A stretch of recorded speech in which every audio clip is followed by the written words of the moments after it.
Hello again. So we're going to cover 9.2 today. 9.2 is sine and cosine ratios. So this time around we're going to talk about sine. It's abbreviated SIN. We're going to talk about cosine, COS. We're also going to talk about the inverse of both of these. So inverse sine and inverse cosine. We're going to talk about writing sine and cosine ratios. We're also going to talk, much like we did yesterday, about finding angle measures and side lengths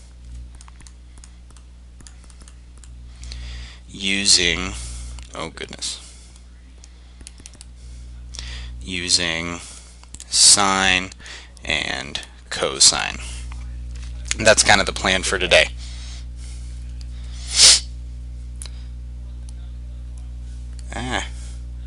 So here we go.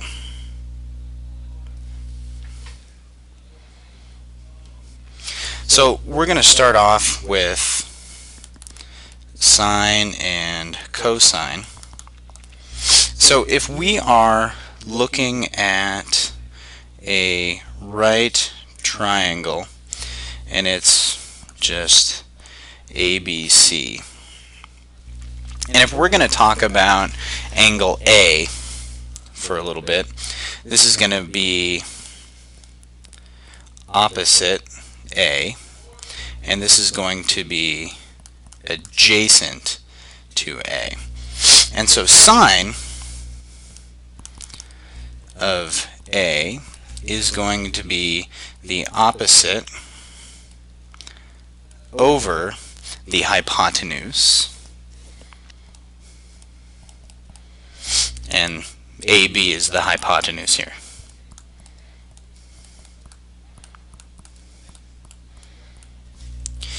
Cosine of A is going to be the adjacent over the hypotenuse.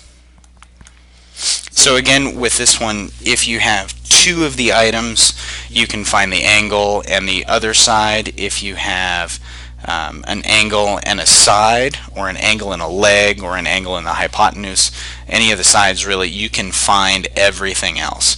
So you really only need two things if you know that it's a right triangle to find everything else.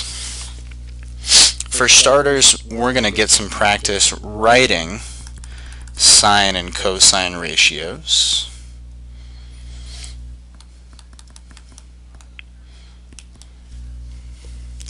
So we're going to say, write the following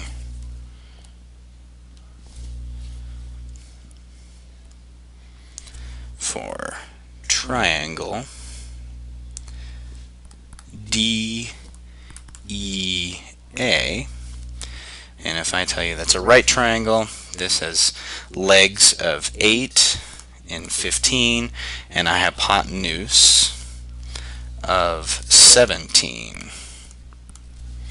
We're going to write sine of D, cosine of D, sine of A, and cosine of A. So if we remember from just above, sine is opposite over hypotenuse, and cosine is adjacent over hypotenuse. So if we look at the sine of D, angle D right here, we want the opposite leg over the hypotenuse. So we're going to get 15 over 17. Cosine adjacent over hypotenuse, so we're going to get 8 over 17. So now we'll switch over to angle A. If we're looking for the sine of A, opposite over hypotenuse, we're going to get 8 over 17. And if we want cosine of A, it's going to be adjacent over hypotenuse, so 15 over 17. Kind of notice that cosine and sine of the opposing angles are the same thing. Just kind of an interesting little tidbit there for you. So the next thing we're going to talk about is we're going to talk about identity. And I don't mean who you feel like you are as a person or a human being or something nearly as interesting as that. This is more interesting.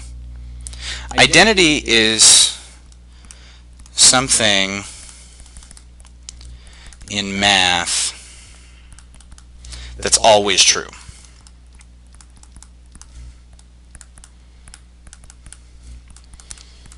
Now, the identity that I'm going to give you is the relationship with sine and cosine of x, and really it's just kind of that.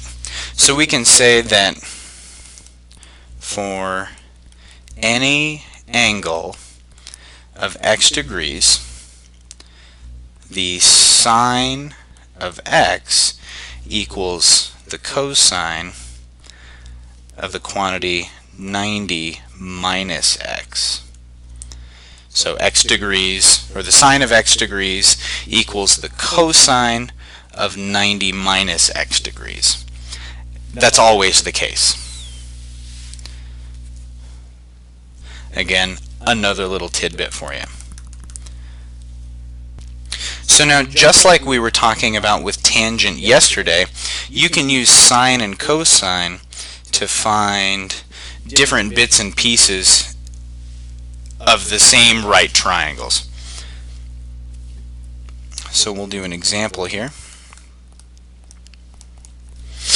We'll say find the value of x.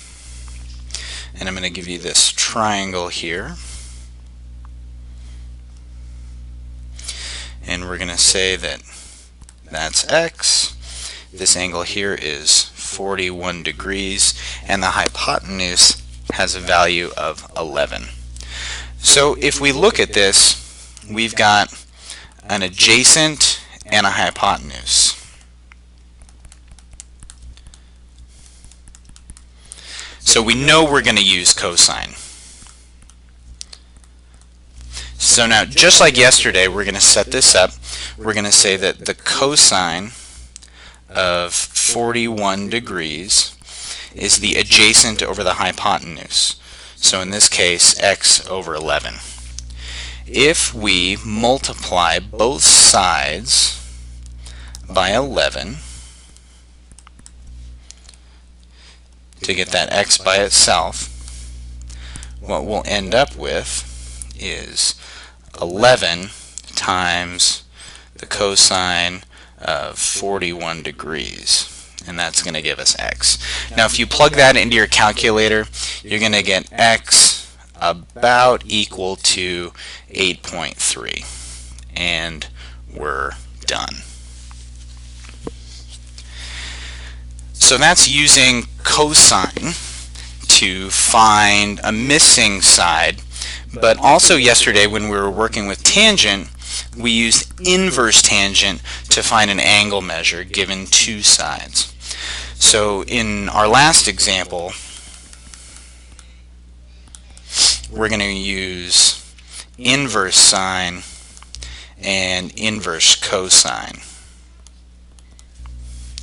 And so I'm going to give you this sweet triangle. Find the measure of angle L to the nearest degree.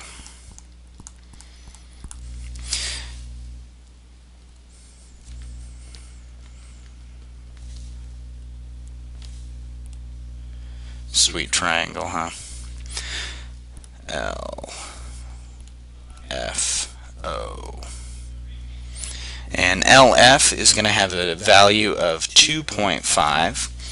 FO is going to have a value of 3.1, and LO is going to have a value of 4.0. So we want to find the measure of angle L here.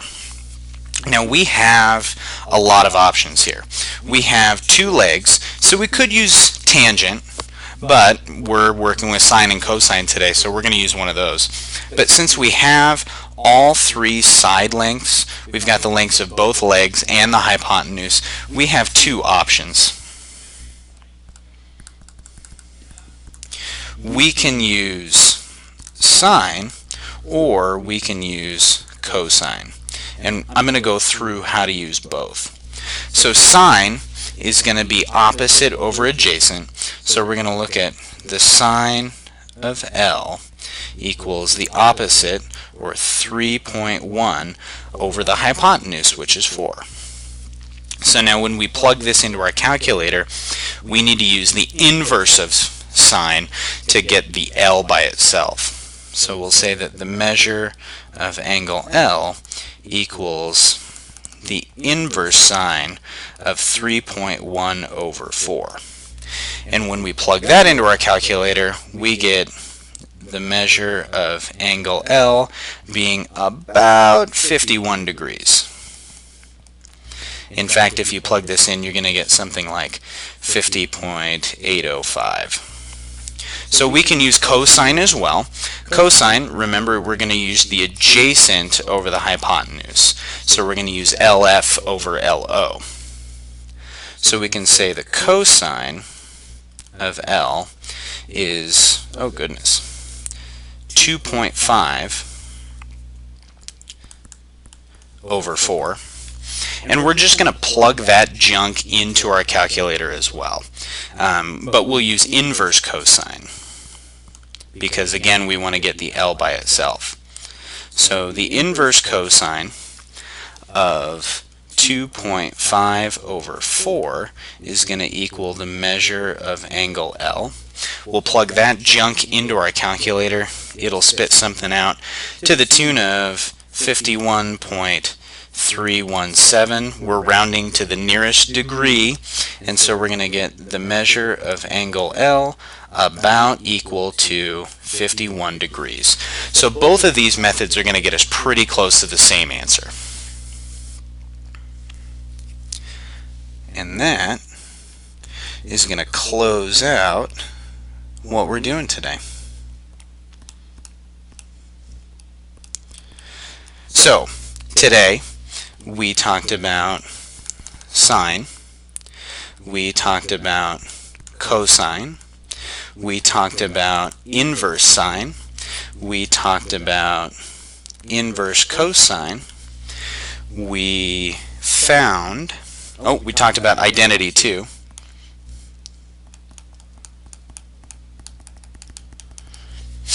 We found missing side lengths.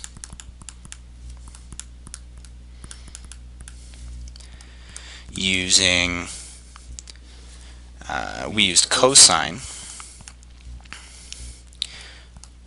one side and an angle. We also found missing angle measures using inverse sine and inverse cosine. So just like I said yesterday, today's assignment is a worksheet, and I will see that when I get back Tuesday afternoon. Thanks, folks. See you tomorrow.